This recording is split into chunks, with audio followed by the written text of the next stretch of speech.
Hello friends, income tax के cases की series में आज जो इशू हम डिस्कस करेंगे वो इस चीज पर आधारित है कि यदि कानून के अंदर किसी काम को करने का कोई प्रोसीजर स्पेसिफाई है और एडमिनिस्ट्रेटिव अथॉरिटी उस काम को उस प्रोसीजर के मुताबिक नहीं करती, तो उस प्रोसीजर को ना फॉलो करने की वजह से जो असेसमेंट ऑर्डर्स या जो एडमिनिस्ट्रेटिव ऑर्डर्स पास किए जाते हैं उनका क्या फेट होना चाहिए।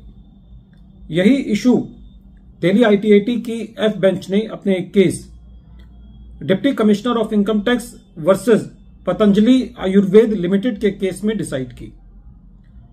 यह case 121 ITR tribunal short notes 14 पर रिपोर्ट हुआ और इस केस का जजमेंट 27 दिसंबर 2024 को आया। प्रेजेंट केस असेसमेंट ईयर 2010-11 से लेकर के है। प्रेजेंट केस के अंदर असेसिंग ऑफिसर को यह लगा कि असेसी की असेसमेंट को कंप्लीट करने के लिए स्पेशल ऑडिट जरूरी है।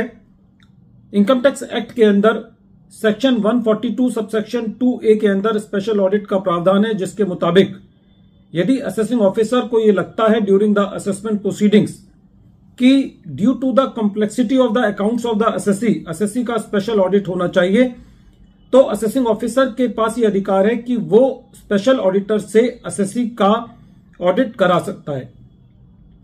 असेसमेंट ईयर 10-11 का इशू प्रेजेंट केस में था। जो टाइम बारिंग था वो 31 मार्च 2013 को टाइम बारिंग हो रहा था असेसमेंट, और असेसिंग ऑफिसर ने 13 मार्च 2013 को असेसी को लेटर लिखा कि आपका क्यों ना स्पेशल ऑडिट कराया जाए सेक्शन 142 सबसेक्शन 2A में। असेसी ने इस लेटर के अगेंस्ट अपने ऑब्जेक्शंस रेज करे। जब असेसिंग ऑफिसर्स को ये ऑब्जेक्शंस मिले तो असेसिंग ऑफिसर ने अपने कमिश्नर को एक प्रपोजल भेजा कि असेसी का स्पेशल ऑडिट कराया जाए। कमिश्नर ऑफ इनकम टैक्स ने असेसी को एक शोकॉज भेजा कि आपका क्यों स्पेशल ऑडिट ना कराया जाए, और कमिश्नर ने जो असेसी को नोटिस भेजा वो 21 मार्च 2013 को भेजा। सब कुछ असेसमेंट की जो टाइम बारिंग मंथ था उसके अंदर ये सारी प्रोसीडिंग्स हुई। असेसी ने कमिश्नर ऑफ इनकम टैक्स को भी लेटर लिखा कि मेरा स्पेशल ऑडिट नहीं होना चाहिए, लेकिन अल्टीमेटली 28 मार्च 2013 को सीआईटी ने यह लेटर दिया असेसिंग ऑफिसर को कि असेसी का स्पेशल ऑडिट बनता है, और फिर असेसिंग ऑफिसर ने 30 मार्च 2013 को, जो कि लिमिटेशन डेट की एक दिन पहले की डेट थी, उसके ऊपर असेसी का स्पेशल ऑडिट के लिए ऑर्डर कर दिया। असेसी ने इस ऑर्डर के अगेंस्ट रिट फाइल करी। हाई कोर्ट ने स्पेशल ऑडिट पर रोक लगा दी, लेकिन अल्टीमेटली 6 दिसंबर 2018 को कोर्ट ने स्पेशल ऑडिट की परमिशन दे दिया।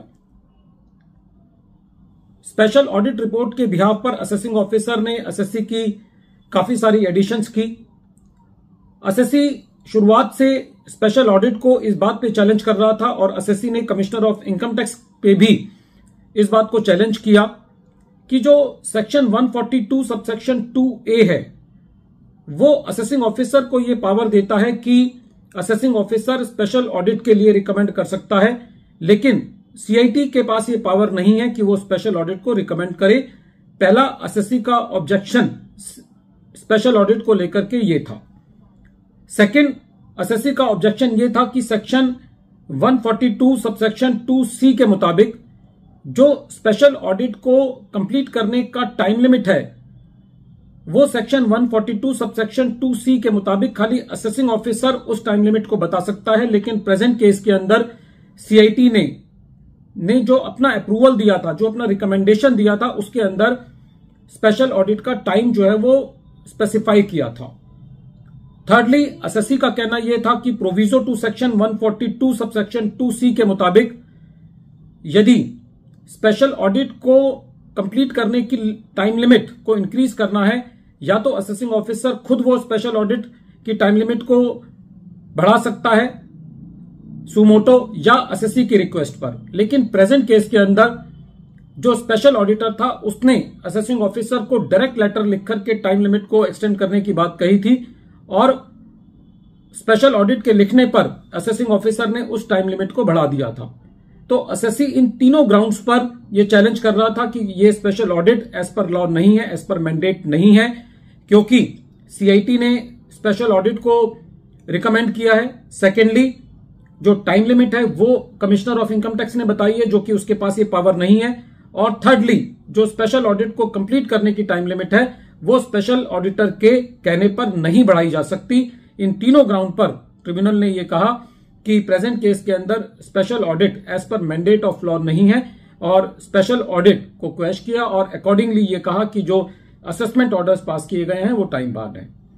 फ्रेंड्स, प्रेजेंट केस इस चीज का एक परफेक्ट एग्जाम्पल है कि लॉ के अंदर जो चीज जिस तरीके से करने की विधि दी गई है वो काम उसी तरीके से किया जाना चाहिए। यदि उस प्रोसीजर को फॉलो नहीं किया जाता या एक अथॉरिटी की जिम्मेवारी कोई और अथॉरिटी पूरा करती है तो वो एज पर जुरिस्डिक्शन नहीं है और कॉन्सिक्वेंटली जो भी ऑर्डर्स पास किए जाते हैं उनकी कानून की नजरों में कोई वैल्यू नहीं है।